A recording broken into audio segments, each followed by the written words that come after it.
Anong dapat mong malaman tungkol sa Israel-Hamas war? Welcome back sa ating channel. Sa video na ito ay susubukan kong ipaliwanag sa iyo kung saan nga ba nag-ugat ang napakatagal na hidwaan ng Israel at Palestine. Or should I say, Israel at Hamas, given the context ng patuloy na nangyayaring digmaan doon ngayon. Ang nakakatawa lang dyan ay depende sa kausap mo, Israeli ba o Arabo, iba ang timeline na i-emphasize nila. Sasabihin ng Israel ang 1967 o ang 2005 para i-highlight ang magandang ginawa ng Israel, samantalang sasabihin ng Arabo, teka muna, pag-usapan natin ang 1948 o bago pa ang 1948.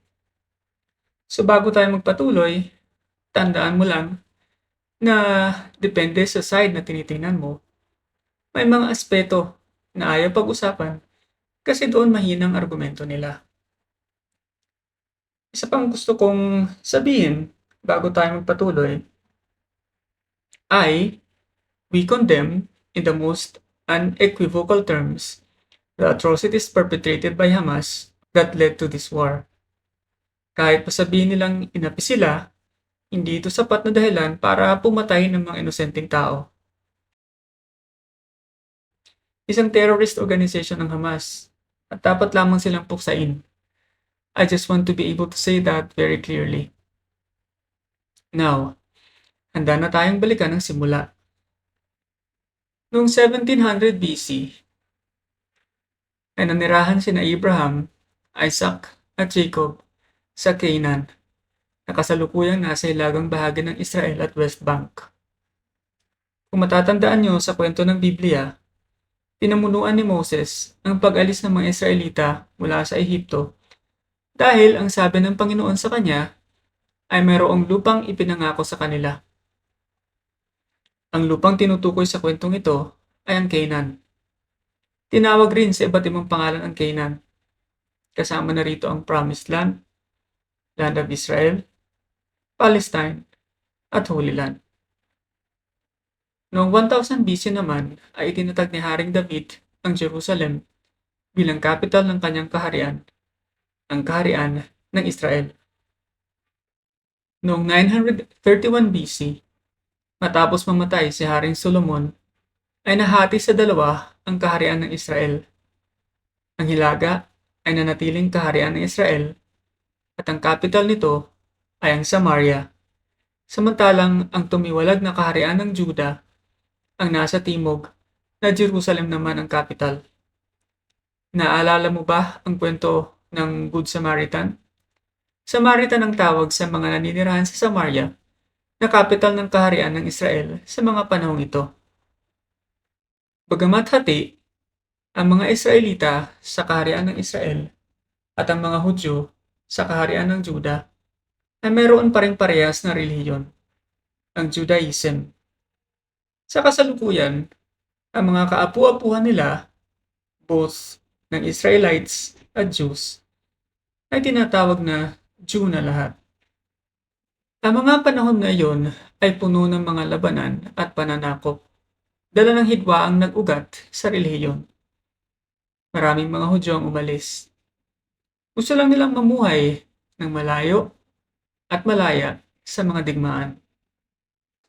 Pagdating ng 63 BC, ay nasakop na ng Roman Empire ang kaharian ng Juda at pinalaganap nila ang Kristyanismo sa lugar na ito. Sa mas kilalang mga dokumento ngayon, ang kaharian ay kinilala ng mga Romano bilang probinsya ng Juda. Sa iba namang kwento, pinalitan ng mga Romano ang pangalan nito, Palestine na. Dito na nagsanga ang kwento ng pangalan. Kung ano nga ba talaga? Ang opinion ko tungkol dito ay maaring both were true at the same time. For example, ang Kingdom of Thailand ay kilala officially as Thailand. Pero sa mga ordinaryong mamamayan ng Thailand ay maririnig mo pa rin ang tawag na Siam sa bansa nila. Kagaya rin ng Myanmar, kung saan maririnig mo pa rin sa mga tao ang tawag na Burma. sa bansa nila. Siyempre at that time, ang official ruler ng lugar na ito ay ang Roma. At para sa kanila, probinsya ng Judea ang pangalan ng lugar. Hindi nga kingdom kundi province. But even those two, province at kingdom, were both true at the same time. Pero, pagdating naman ng 636 AD, which is 700 years matapos sakupin ng Roma ang Palestine, ay sinakop naman ng mga Arabo hindi lang ang Palestine, kundi pati ang kaharian ng Israel. So at this point, nabuo na muli ang Palestine at ang naging capital nito ay ang Jerusalem. So di ba?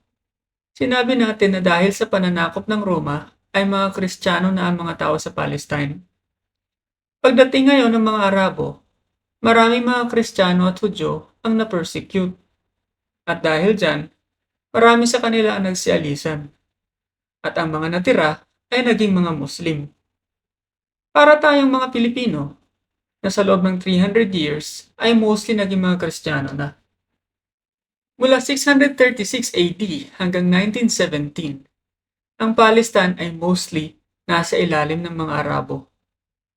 Now, itong napakatagal na pananakop ng mga Arabo sa lugar na iyon ay mas kumakatig sa pangalang Palestine kaysa sa pangalang Israel sapagkat hinding-hindi pa sisikatin ng mga Muslim ang pangalang Israel dahil malakas ang kaugnayan nito sa mga naunang relihiyon ng mga Hudyo, which is Judaism na nga.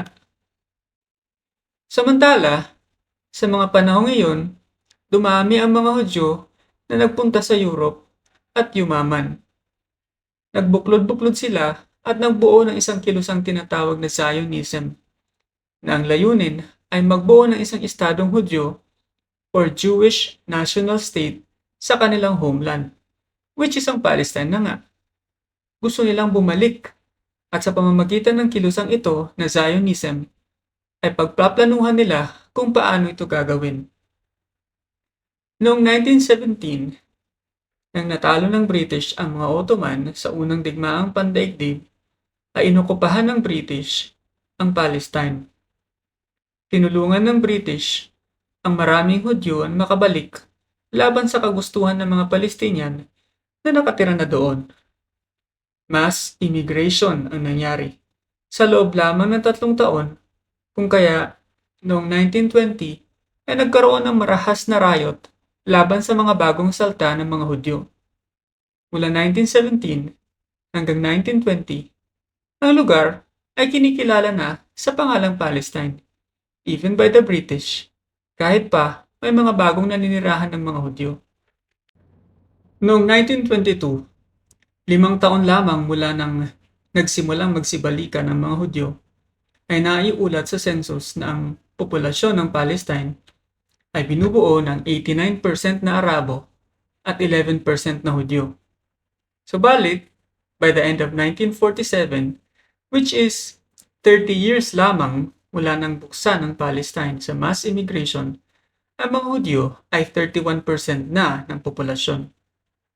Ang mass immigration ay nagdulot ng malaking pagbabago sa demographics sa lugar na ito at nagdulot ng pagkabahala sa mga Arabo. In my opinion, natural na reaksyon ito.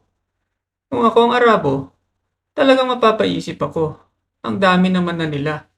Parang gusto nilang sakupin ang lugar ko. But here's the thing. Kasama ng pagdating ng mga Hudyo ay ang pagpasok ng pera. Pinondohan ng British ang mga Hudyo para makapagtayo sila ng mga negosyo. Ngunit, hindi naman nila binigyan ng pondo ang mga Arabo. Kung kaya't mula 1917 hanggang 1936, ay doble ang paglaki ng ekonomiya ng mga Hudyo kumpara sa ekonomiya ng mga Arabo. At noong 1936, ay naungusan na ng mga bagong saltang Hudyo ang mga Arabo pagdating sa ekonomiya. At nang nangyari ito, ay nag-aklas na ang mga Arabo. Imagine, sa loob lamang ng hindi hihigit 20 years, ay ang yayaman na ng mga bagong salta. Masagana ang kanilang pamumuhay thanks to the funding ng mga British. Samantalang, ang mga Arabo ay mas sumadsad pa ang kalagayan sa buhay. Paano naman kasi binigyan ng mga British ng unfair advantage ang mga Hudyo?